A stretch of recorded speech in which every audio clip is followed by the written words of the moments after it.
अरे यहीं से आपको भगवत प्राप्ति होगा। वैकुंठ जाना है या फिर नरक जाना है। और इसी मनुष्य योनि में ही व्यक्ति सत्संग कर सकता है, भागवत कथा, राम कथा, शिव कथा सुन सकता है, हरे राम हरे कृष्ण नाम जाप कर सकता है, शिवलिंग में जल चढ़ा सकता है।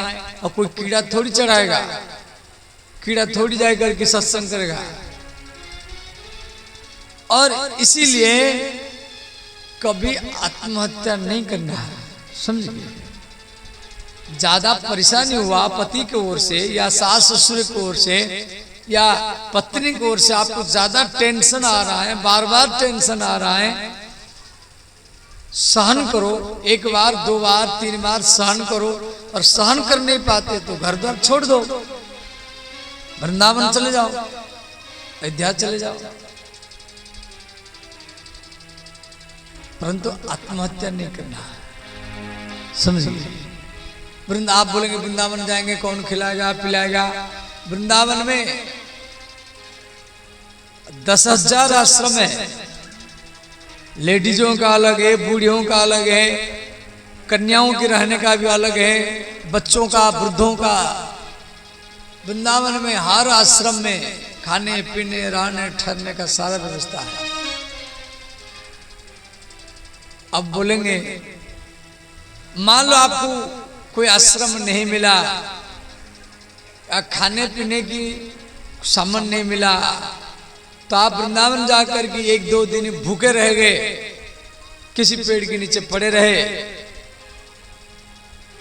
2 दिन के बाद तीसरा दिन जब आएगा तो स्वयं भगवती राधा कोई ना कोई रूप बना करके आएगी और अपने हाथ में रोटी खिला करके चली जाएगी।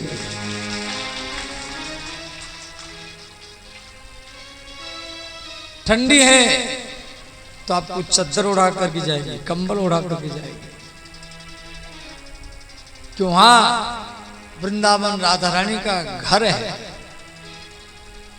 हरदम श्रीमती राधा हरदम अपने भक्तों का सुरक्षा करती है, जगत की माता है। तो ब्राह्मण आत्मदेव मरने के लिए सोचा, जब मेरे घर में कोई संतान नहीं है तो हम मरेंगे। वो आत्महत्या करने के लिए घर द्वार छोड़ के चला गया। तो एक पेड़ के नीचे बैठ कर के सोच रहा है कैसे मरूं, रस्सी लगा करके लटक जाऊं। आत्महत्या करने वाला व्यक्ति 1 दिन नहीं, 2 दिन नहीं, कई दिन से दिमाग लगाता रहता है, कैसे मरूंगा, किस तरीके से मरूंगा, कहां पे मरूंगा, ऐसे दिमाग लगाता रहता है। तो ऐसे सोच रहा था। उस समय एक साधु वहां पर पहुंचा। साधु ने कहा, कथम रोदसी विप्रम काते चिंता बलिरसी। हे विप्र, क्या सोच रहे हैं? कथम रोदसी विप्रम काते चिंता बलिरसी। विप्र समझ जाते विवेक प्रधान यस्य सः इति विप्रः। जन्मना जायते शूद्र, जो जन्म लेता है तो उसमें उसको शूद्र कहा जाता है।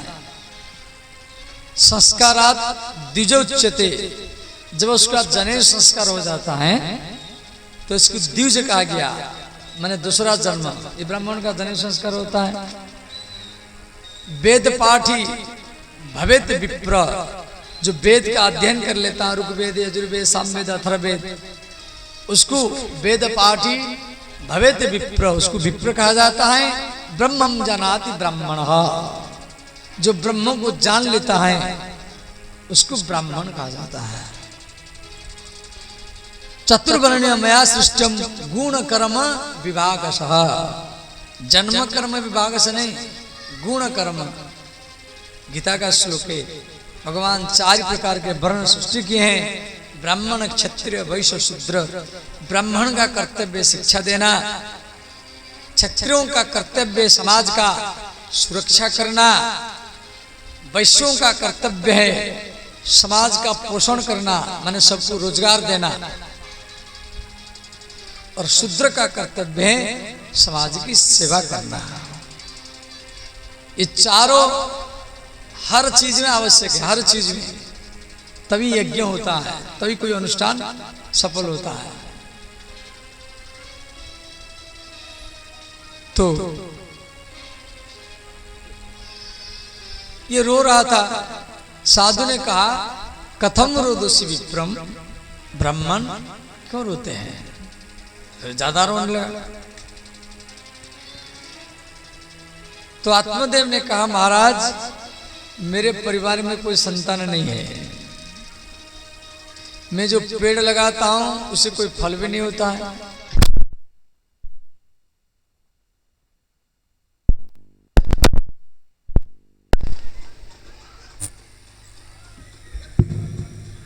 और जो मैं गैया रखा उसे कोई बछड़ा नहीं होता है।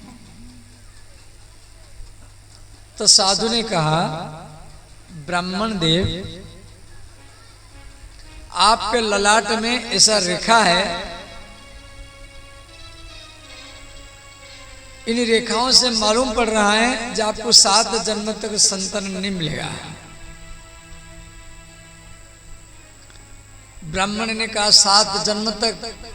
मुझे तो अभी जन्म पुत्र चाहिए, यदि आप पुत्र नहीं दिया तो मैं आत्महत्या करूंगा। और साधु सोचा मेरे सामने आत्महत्या करेगा, तो साधु ने क्या किया, एक फल और फूल अभिमंत्रित करके हरे राम हरे कृष्ण पाठ करते हुए वो ब्राह्मण को पकड़ा दिया, कहा ये फूल और फल ले जाओ और अपनी पत्नी को खिला देना, इससे के संतान होगा। ब्राह्मण आत्मदेव वो फल को ला करके अपनी पत्नी को दिया, कहा ब्राह्मणी ये फल को खा लेना, इसको एक सन्यासी साधु ने दिया है और इससे संतान होगा। परंतु ब्राह्मण देव इस प्रकार बोल करके चले गए और उसकी पत्नी वो फल को नहीं खाई। फल को लेकर के सोचती रही। उस समय उसकी छोटी बहनी आई। छोटी बहनी बोली जीजी क्या सोच रही हैं? तो धुंधुली बोली, उसका नाम धुंधुली है। धुंधुली बोली तेरे जीजाजी का फल लाए हैं और कह रहे हैं फल खाने के लिए, इसी फल को खाऊंगी तो गर्भ रहेगा, गर्भ टेढ़ा मेढ़ा हो गया तो मैं मर जाऊंगी, चलने में बैठने में उठने में परेशानी होगा, घर में आग लग गया सब भाग जाएंगे तो मैं भाग नहीं पाऊंगी। ये सब सोच करके वो फल को नहीं खाई। उसकी छोटी बहनी बोली जीजी मेरे गर्भ में एक बालक है, तू मेरे पति की कुछ धन दे देना, मैं तुझे ये बालक को दे दूंगी। जीजाजी बोलेंगे तो बोल देना मैं फल खा लिया हूं, और पेट में कपड़ा वगैरह बांध करके कुछ महीना रह लेना, समाज सोच लेगा ये गर्भवती है। परंतु साधु ने ये फल को दिया है, इसी फल से संतान होता है या नहीं होता है परीक्षा करने के लिए इसी फल को एक गैया को खिला दिया जाए। तो दोनों बहनें मिलकर के वो फल को गैया को खिला दिए। अब इसी के बाद में कई महीना बीत गया। उसकी छोटी बहन को एक पुत्र हुआ। रात रात में ला करके वो बड़ी बहन को दे दिया। गांव में हल्ला गुल्ला हुआ, अरे आत्मदेव की पत्नी धुंधुली एक पुत्र जन्म दिया है। सब खुश हुए कि उसके परिवार में संतान नहीं था। 3 महीना के बीतने के बाद जब 3 महीना चला गया, इसी बालक के जन्म के 3 महीना को त्रिमास से निर्गत चाथ सा धेनु सुशिवे अर्भकम। जिस गैया को वो फल खवाई थी, धेनु माने गैया, सुशुवे अर्भकम, अर्भकम शब्द का अर्थ है बालक। वो गैया के बालक जन्म दिया। अब आपके अकबरपुर में कोई गैया बछड़ा दे या बछिया दे तो ये कोई अचंभा की बात नहीं है। परंतु आपके अकबरपुर में मान लो कोई गैया एक बालक जन्म देगी तो अकबरपुर के अगल बगल में जितना गांव है, डुमरा है या मकदमपुर है या वंश गोपाल हो, बलिया हो, रायपुरा हो, ये जितना अगल बगल के गांव के लोग सभी अकबरपुर में आएंगे। भाई अकबरपुर में एक गैया बालक जन्म दिया, तो ऐसे मेला लग जाएगा देखने के लिए। बड़े बड़े पत्रकार आएंगे देखने के लिए। तो और आत्मदेव के परिवार में एक गैया बालक जन्म दिया है, तो वहां तो ऐसे ही मेला लग गया, जनताओं का भीड़ लग गया। हर रोज सुबह से शाम तक लोग आ रहे हैं, जा रहे हैं, आ रहे हैं, जा रहे हैं। तो बालक बड़ा सुंदर था। ब्राह्मण लोग मन में सोचे, भाई ये बालक बड़ा सुंदर है, गैया का बेटा है। तो वो बालक मनुष्य जैसा है, परंतु उसका जो दोनों कान है वो गैया जैसा है। गैया का कान लंबा है, मनुष्य के कान छोटा होता है और गैया का कान लंबा होता है। तो ब्राह्मण के द्वारा वो बालक का नाम रखा गया गोकर्ण। बोले श्री गोकर्ण महाराज की जय। भागवत में ऋषि गोकर्ण की कथा दिया गया है। ये ऋषि गोकर्ण ये गैया के गर्भ से जन्म लेते, समझ गए। ऐसा भारत में ऐसा ऋषि मुनि है, सब विलक्षण। श्रृंगी मुनि, भागलपुर में श्रृंगी मुनि, इनके सिर पर 2 सिंह था। ये हिरण्य के गर्भ से जन्म लेते थे। पिपलाद मुनि, इसका पालन पोषण पीपर का पेड़ करता था। द्रुमिल मुनि, ये हरदम पेड़ के ऊपर रहते थे। भारत की सनातन धर्म में ऐसा विलक्षण ऋषि मुनि है दुर्वासा ऋषि। दुर्वासा ऋषि का नाम सबको मालूम होगा। वो रोटी सब्जी नहीं खाते थे, हरदम वो घास खाते थे, दुबरी घास खाने के कारण उनका नाम पड़ गया दुर्वासा। ध्रुवेण आशा इति दुर्वासा। घास खा कर रहते थे तीनों टाइम। तो भारत के सनातन धर्म में ऐसा विलक्षण ऋषि महात्मा है। तो धुंधुली ने अपने बेटा का नाम रखा धुंधुकारी और गैया का बेटा का नाम हो गया गोकर्ण। दोनों 3 महीना का डिफरेंट है। दोनों एक साथ में पढ़ना, ये खेलना कूदना उछलना। और ये जो धुंधुकारी था ये बड़ा दुष्ट था। किसके ऊपर थूक देना, छोटा छोटा कुत्ता कुत्तिया के जो बच्चे उनको लेकर के कुआं में डाल देता था। रात में किसके घर में जाके आग लगा देता था। ऐसा ये विलक्षण बालक था, हर रोज लड़ाई झगड़ा लड़ता था। और ये जो गैया का बेटा था वो कर्ण, ये संयमी थे और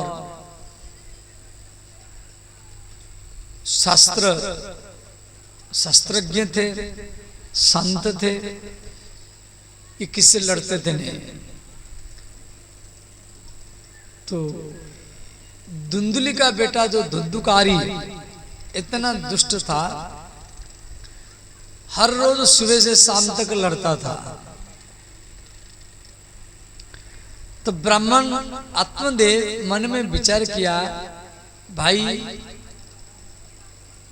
ये बालक नहीं था तो अच्छा था,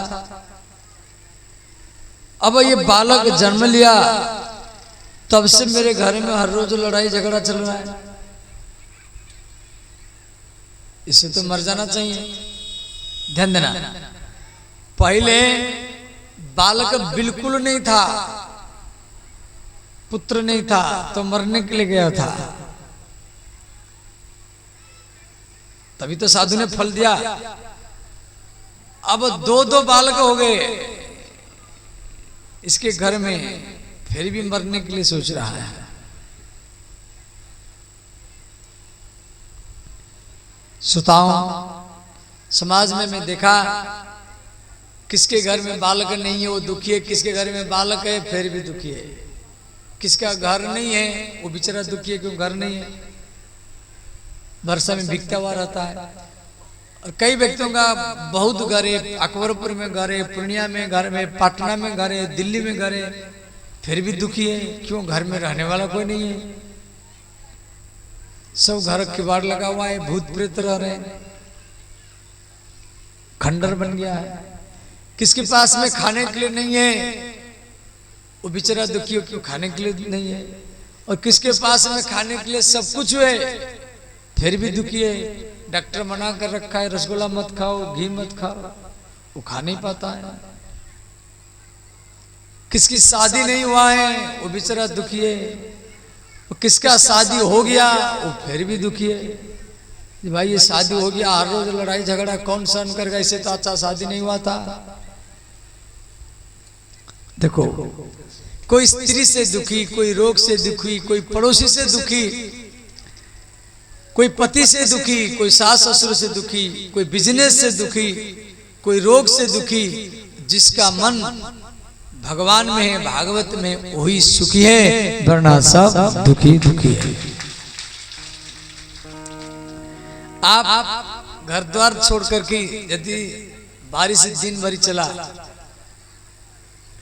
रास्ता कीच है और इस रात में, अंधेरे रात में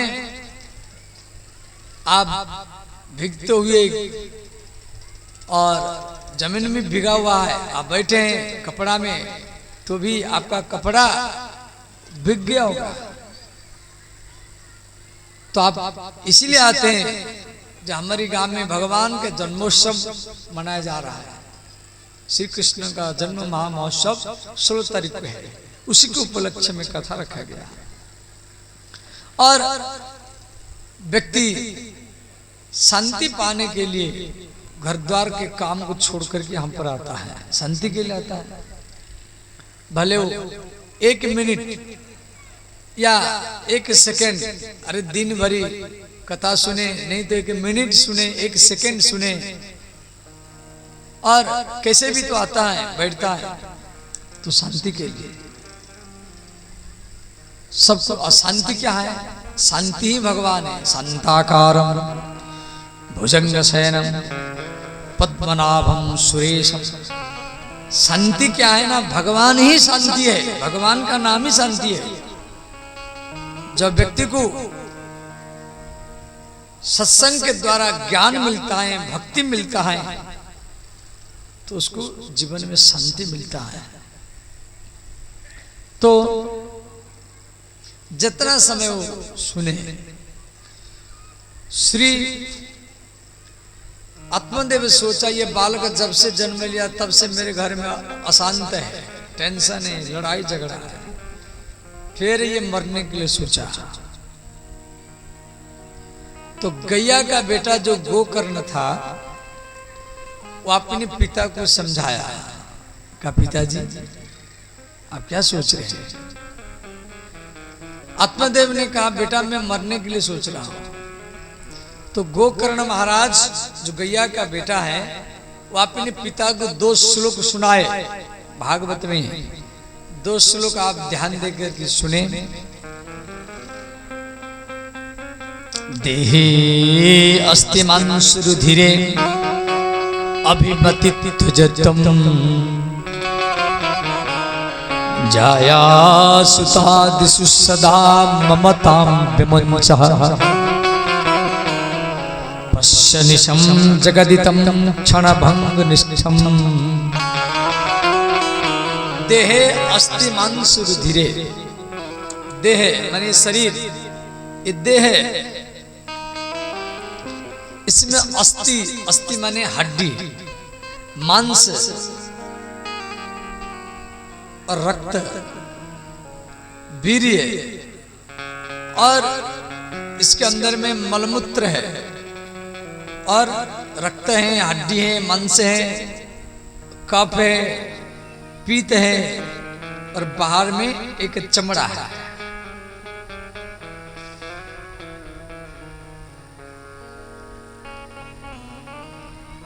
और ये देह हमारा किराए का मकान है। ये जो मकान तो छोड़ो, ये तो 10, 20, 50 साल में गिर जाएगा। ये जो शरीर है, देह है, और इसके अंदर में जो बोलने वाला है, जैसे मैं बोल रहा हूं और मेरा देह है, ये दोनों अलग है। ध्यान देना, थोड़ा ध्यान देंगे तो समझ जाएंगे। देह, ये जो देह है ये माता पिता से आता है, परंतु इसमें जो बोल रहा है, इसमें जो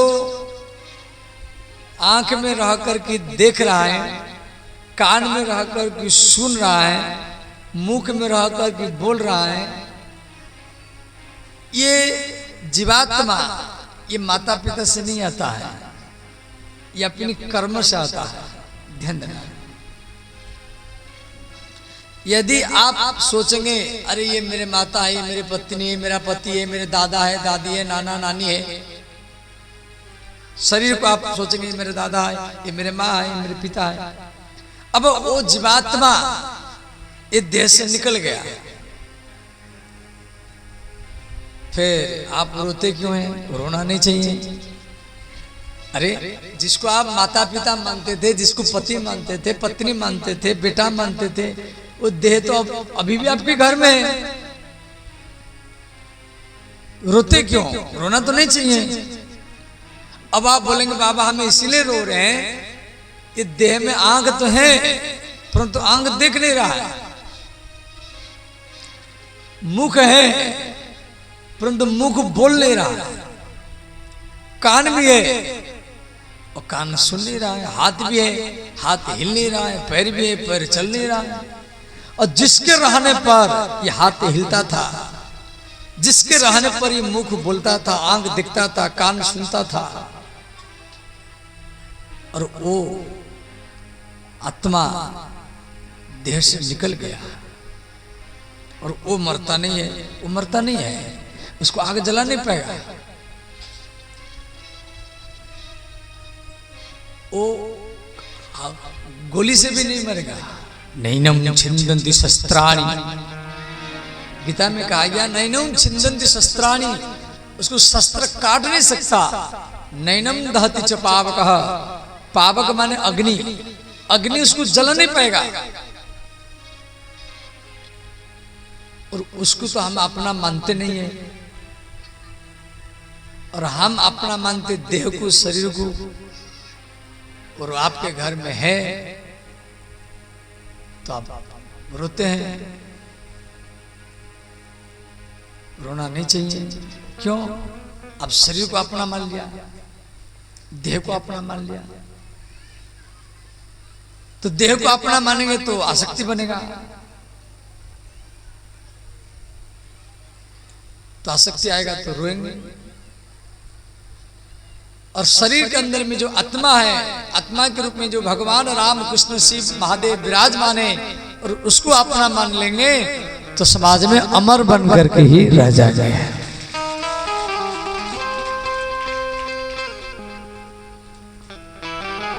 इतना ही समझ है, इसको समझ लेंगे तो आप संसार में रहने पर भी संसार आपको बांध नहीं पाएगा। हाँ, आप पुत्र जन्म दिया, आपके माता पिता आपको जन्म दिए, तो आपका भी कर्तव्य मरने से पहले आप किसको जन्म दे, ये वंश चलता रहे।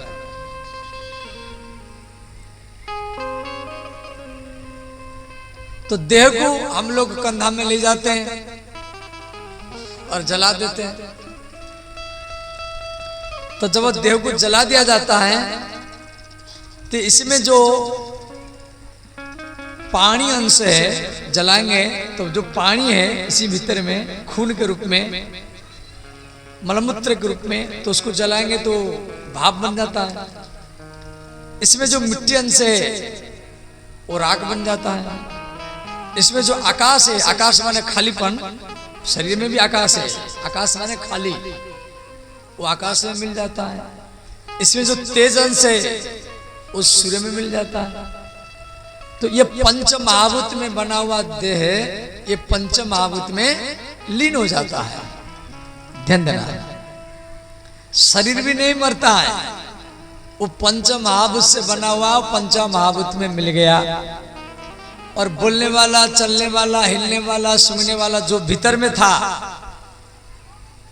उस शरीर से निकल गया, वो मरता नहीं है, उसको आग जला नहीं पाएगा।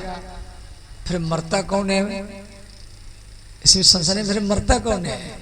सिर्फ आपका आसक्ति, ये मेरा है। शिव पुराण में एक श्लोक है, भगवान महादेव पार्वती को बोले, हे देवी, श्लोकार्धेन तुम बक्ष्यामि, श्लोकार्धेन तु बक्ष्यामि, यदुक्तं ग्रंथकोटिभिः ममेति परम दुःखं न ममेति परमं सुखम। ये श्लोक शिव पुराण का केदार खंड का श्लोक का अर्थ है, श्लोक का अर्थ है भगवान महादेव कह रहे पार्वती, करोड़ ग्रंथ का, यदुक्तम ग्रंथ कोटिभिः में, करोड़ ग्रंथ में जो लिखा गया है, श्लोकार्धेन तु बक्ष्यामि, मैं उसका सार आधा श्लोक में बोल दे रहा हूं। पार्वती माता क्या जिज्ञासा बढ़ गया। माता पार्वती बोली, नाथ बताइए ऐसा कौन सा बात जो करोड़ों ग्रंथ में लिखा गया है? तो भगवान बोले, ममेति परम दुखम, ये मेरा है, यही दुख का कारण है। ये न ममेति, ये मेरा है, मेरे पत्नी, मेरे बच्चे, मेरा दादा, मेरे माता, मेरे पिता, मेरा घर, मेरा जमीन, मेरे मेरे करने वाला मर जाता है, यही दुख का कारण है। ये घर मेरा नहीं है, ये बाल बच्चे मेरे नहीं है, ये जमीन मेरा नहीं है, ये भगवान का है, ये महादेव जी का है। ये भाव जब आपके अंदर में आ जाएगा तो तुरंत सुख ही आना चालू हो जाएगा। बस इतना अंतर है दुख और सुख का बीच में। मेरे बल है, मेरे सर्टिफिकेट है, या मैं ममेती, मैं इतना बड़ा नौकरी का, मेरा इतना तनख्वाह है,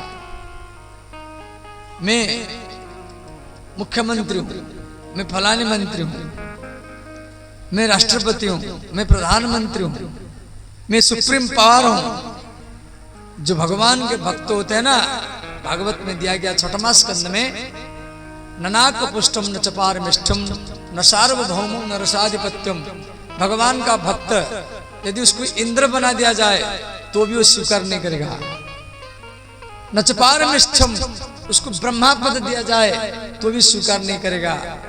ये तो राष्ट्रपति मुख्यमंत्री छोटा मोटा पद है, ये देश का होता है। भगवान के जो भक्त होते हैं ननाक पुष्टम नचपारमिष्टम, उसको इंद्र पद नहीं चाहिए, ब्रह्मा पद नहीं चाहिए, न सार्वभौमौ, संपूर्ण पृथ्वी का सम्राट पद भी वो नहीं चाहेगा। रिद्धि सिद्धि चमत्कारी ये भक्त स्वीकार नहीं करेगा। उनको तो केवल भगवान की कथा चाहिए और भगवान की भक्ति चाहिए। उसका मन केवल भगवान में लगा रहे बस।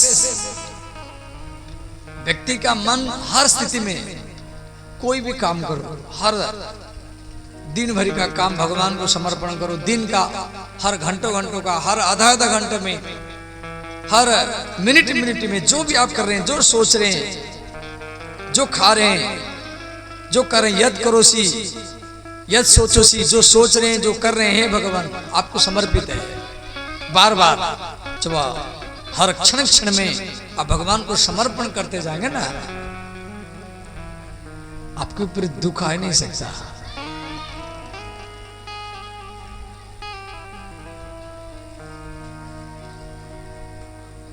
तो शरीर देह का 3 गति है।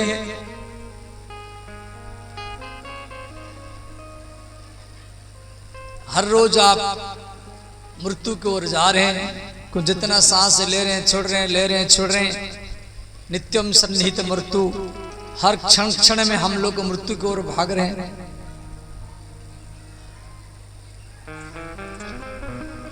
तो शरीर को जला दिया जाएगा तो शरीर राख बनेगा। जैसे मुसलमान लोग जलाते नहीं, वो जमीन में गाड़ते हैं। जमीन में गाड़ेंगे तो छोटा छोटा कीड़ा बनेगा। जलाएंगे नहीं, गाड़ेंगे नहीं, ऐसे बाहर में फेंक देंगे तो कुत्ते और सुगर खाएंगे तो उनका मलमूत्र बनेगा। जल में फेंक देंगे तो कछुआ और मछली खाएंगे तो उनका भी मलमूत्र बन जाएगा। तो देह 3 काम में आता है। जलाएंगे तो राख बनेगा, जमीन में गाड़ेंगे तो छोटा छोटा कीड़ा बनेगा, बाहर में फेंक देंगे तो कुत्ता सुअर खाएंगे तो उनका मलमूत्र बन जाएगा। ये अनित्य शरीर, और हम इसमें रह करके कथा सुन रहे हैं या हम इसमें रह करके कथा बोल रहे हैं। भक्ति ज्ञान वैराग्य इकट्ठा कर रहे हैं, संग्रह कर रहे हैं। मैं कल भी बताया था, पत्नी पास में साथ में नहीं जाएगी, पति पास में साथ में नहीं जाएगा, घर मकान भी पास में, वो भी साथ में नहीं जाएगा। ये देह भी पास में है, ये देह भी साथ में नहीं जाएगा। परंतु इस भागवत में जितना समय आप दिया है, ये समय ही आपके साथ में जाएगा। धर्मानुगच्छन्ति गो जीव एकहा, ये पहला श्लोक का अर्थ है। दूसरा श्लोक को ध्यान देना। अन्य दोष गुण चिंतनमास मुक्त्वा सेवा कथा रसमोहो नितराम पिबत्तम। किसी का निंदा करना नहीं चाहिए और प्रशंसा भी करना नहीं चाहिए। ज्यादा प्रशंसा करने वाला व्यक्ति ज्यादा निंदा भी करेगा। और कोई भी निंदा करे, आपका कोई निंदा कर रहा है तो आपका पाप उसको ऊपर जाएगा, और आप दूसरे का निंदा करेंगे तो उसका पाप आपके ऊपर आएगा। ये धर्म का नियम है। इसीलिए कोई आपका निंदा करे, आप मत करना। शांत रहना, मौन रहना, सहन करना। जो निंदा करता है, जो विरोध करता है, उसके प्रति मधुर व्यवहार करना, उसको निमंत्रण देना, उसके सामने हाथ जोड़ना। कोई निंदा विरोध किया और आप उसके थप्पड़ लगा दिया, वो बलवान नहीं है। कोई निंदा विरोध किया और आप उसको सहन कर लिया, उसके प्रति दया भाव रखा और वही सच्चा बलवान ही होता है। सोचो क्षमा बल, और उसी के ऊपर भगवान जल्दी प्रसन्न होते हैं। आप जैसे फूल अगरबत्ती देकर के भगवान को प्रसन्न कर नहीं सकते, कई जन्म चला जाएगा, परंतु कोई निंदा कर रहा है, कोई विरोध कर रहा है और आप सहन कर लिया, शांत रहा, उसमें भगवान जल्दी प्रसन्न हो जाते हैं।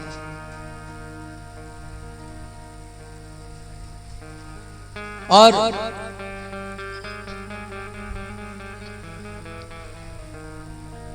कोई स्त्री बाल का जन्म देती है, साबुन से साफ करती है, जल से साफ करती हैं, और कोई आपका निंदा विरोध कर रहा है, वो आपके सारा पाप जीभ में चाट चाट करके साफ कर देता है।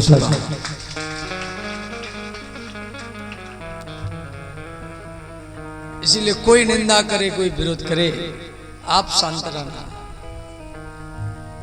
श्री कबीरदास की पंक्ति है,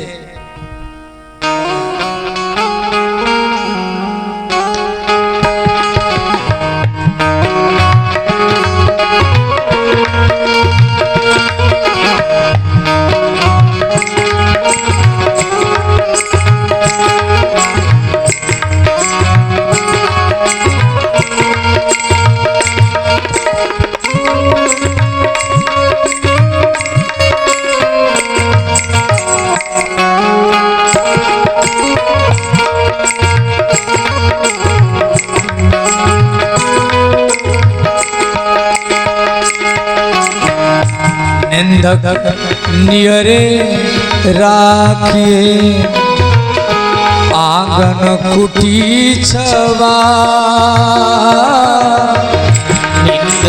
नियरे राखिए आंगन कुटी छवा, निंदक नियरे राखिए आंगन कुटी छवा, निंदक नियरे राखिए आंगन कुटी छवा, बिनु साबुन पानी बिना निर्मल करे स्वभाव कबीरा, निर्मल करे स्वभाव।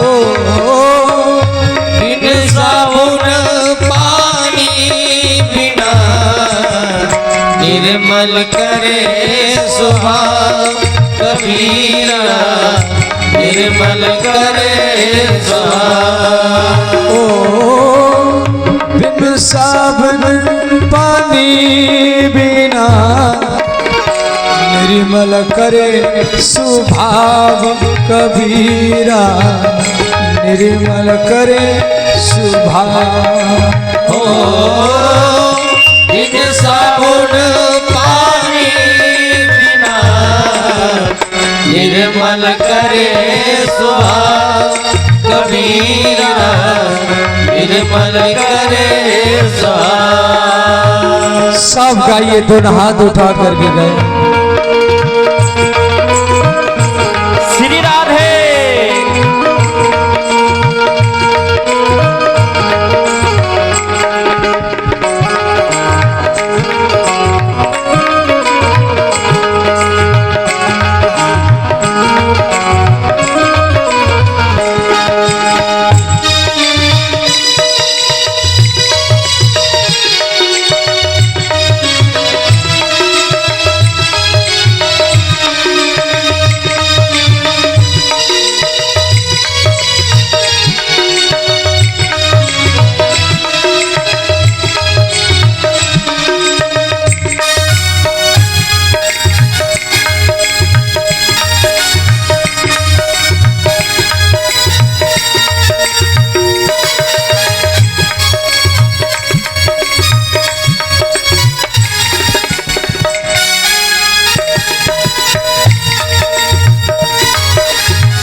भावना में भावना हो तो भावना बेकार।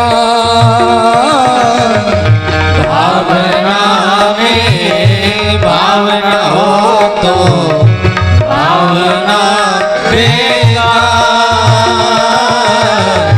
भावना में भाव हो तो भव से बेड़ा पार कबीरा, भव से बेड़ा पार। भावना में भाव हो तो भव से बेड़ा पार कबीरा, भव से बेड़ा पार। सब गाइए, दोनों हाथ उठा कर।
कबीर दास जी लिखे हैं, मैं अपने मन से नहीं बोल रहा हूँ, ये पंक्ति का अर्थ कर रहा हूँ।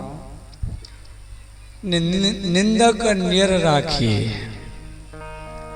निंदा करने वाला को नियर में रखो, माने निकट में रखो।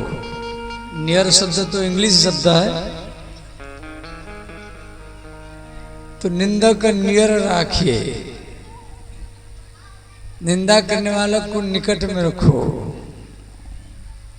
आंगन कुटी छवाए, अपने आंगन में रखो।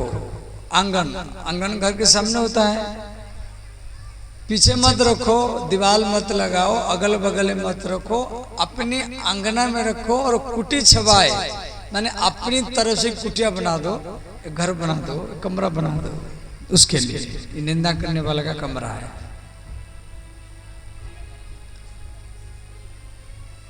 अच्छा, उसको फ्री में कमरा मिलेगा, वो रहेगा, इससे फायदा क्या होगा? हम लोग को दीवार लगा देते हैं, भाई लड़ता रहता है, दीवार लगा दो।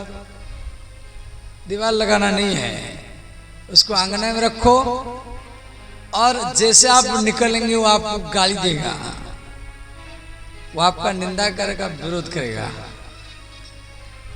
आपको कुछ नहीं बोलना है, सहन कर लेना है। परंतु स्वभाव बनाना बड़ा कठिन है। और आप जा रहे हैं, कोई गाली दे रहा है, तो आप भी दो चार गाली सुना देंगे? नहीं, आप उसको सहन कर लेंगे, तो इससे फायदा ये होगा, आपको वृंदावन अयोध्या जाना नहीं पड़ेगा, उसी घर में वृंदावन बिहार जाकर के आपको दर्शन देंगे।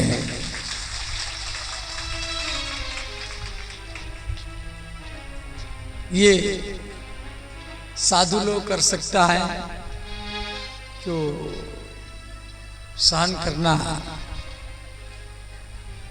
निंदा मान अपमान स्तुल्यो स्तुल्य मित्रारि पक्षे, गीता में कहा गया, मान और अपमान को बराबर मानना। प्रेम करने वाला भी भगवान, निंदा करने वाला भी भगवान। नहीं ये प्रेम कर रहा है यही भगवान है, ये निंदा विरोध कर रहे हैं भगवान नहीं है, ऐसा नहीं। क्यों? आपको भगवान प्राप्त करना है ना। उत्तम कोटि के भक्तों का लक्षण है यही है। भक्तमाला में कथा है, आप सबको मालूम है, श्री नामदेव जी रोटी बना रहे थे। नामदेव जी रोटी बना रहे थे, और कुत्ता आया रोटी लेकर के चला गया।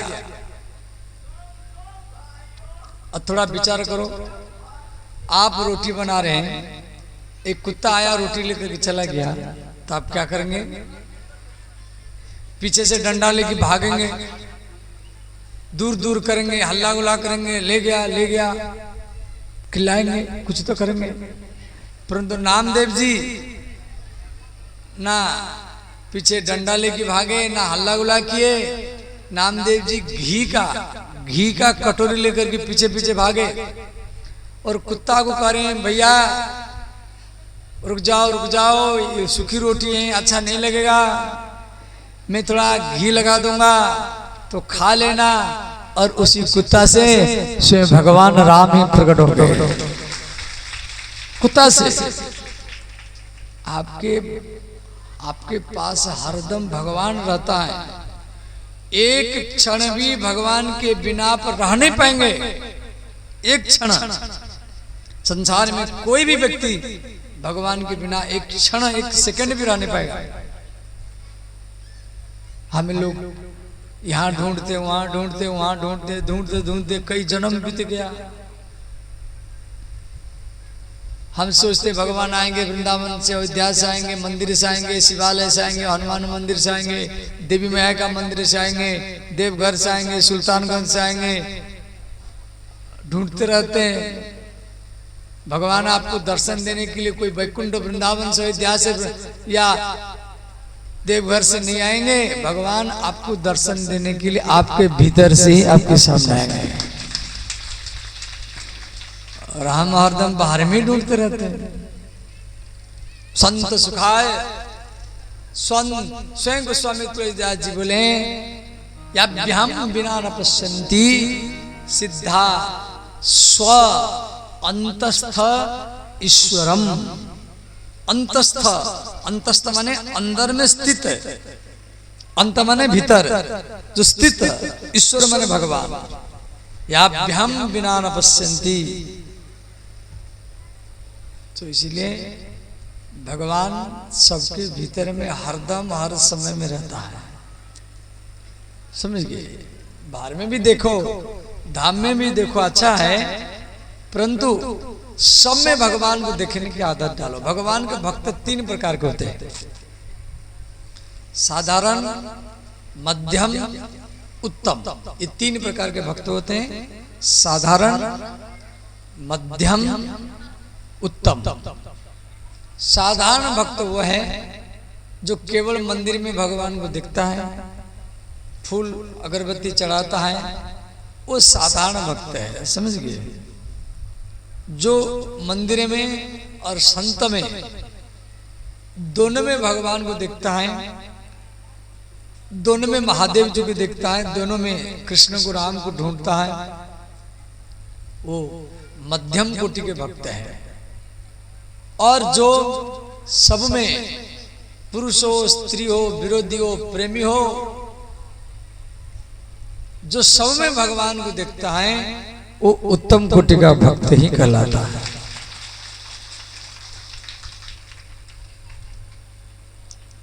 एक बार नामदेव जी के घर में आग लग गया। नामदेव जी के घर में आग लग गया तो गांव के लोग क्या किए, पानी लेके डाले, कोई धूली, कोई मिट्टी फेंका, कोई केला का पेड़ काट काट करके फेंका। भाई घर में, गांव में किसके आग लग जाता है तो लोग को बाल्टी से, घड़ा से पानी डालते रहते हैं, दमकल भी आता है और केला का पेड़ काट काट करके डालते हैं, धूली मिट्टी फेंकते हैं आग को बुझाने के लिए। और नामदेव जी क्या कर रहे हैं, ओ जितना सब घी है, तेल है, सब ला करके वो आग में डाल रहे हैं। और जितना कपड़ा है, जो कुछ बच गया, कभी घर में आग लग जाता है तो पहले व्यक्ति अपना सामान को बचाएगा, जो भी धान, गेहूं, कपड़ा लता, उसको बचा लिया जाए। तो नामदेव जी, गांव के लोग तो नामदेव के घर से कपड़ा लता, धान, गेहूं सब निकाल रहे हैं और पानी फेंक रहे हैं। और नामदेव जी क्या करें, वो घी, वो तेल, वो कपड़ा सब ला करके आग में डालते जा रहे हैं। तो गांव के लोग बोले नामदेव, हम तो आपके आग को बुझा रहे हैं, कम से कम जो संपत्ति है बच जाए, और आप सबको उठा उठा करके आगे में डाल रहे हैं। नामदेव जी बोले देखो, इसमें अग्नि देवता है, स्वयं अग्नि, भगवान अग्नि के रूप में आज मेरे घर में प्रकट हुए हैं, और मेरे इसीलिए इनको प्रसन्न करना मेरा कर्तव्य है। वो सारा संपत्ति को उठा उठा करके ला करके आग में डालते गए, लोगों को देख करके अचंभा हो गए, और अंत में सब लोग चले गए। नामदेव जी के इस प्रकार आचरण को देख करके लोग चले गए। और दूसरा दिन जब लोग आकर के देखे, उसी जगह में एक विशाल का महल ही बना हुआ है। रामदेव जी को सब लोग बोले भैया, यहाँ इतना बड़ा सुंदर महल ये कौन बनाया है इतना जल्दी एक रात में? तो नामदेव जी बोले यही अग्निदेव कृपा किया है। तो नामदेव जी सब में भगवान को देखते थे, अग्नि में, जल में, वायु में, विरोधियों में, निंदा करने वालों में। तो ध्यान देना। तो श्री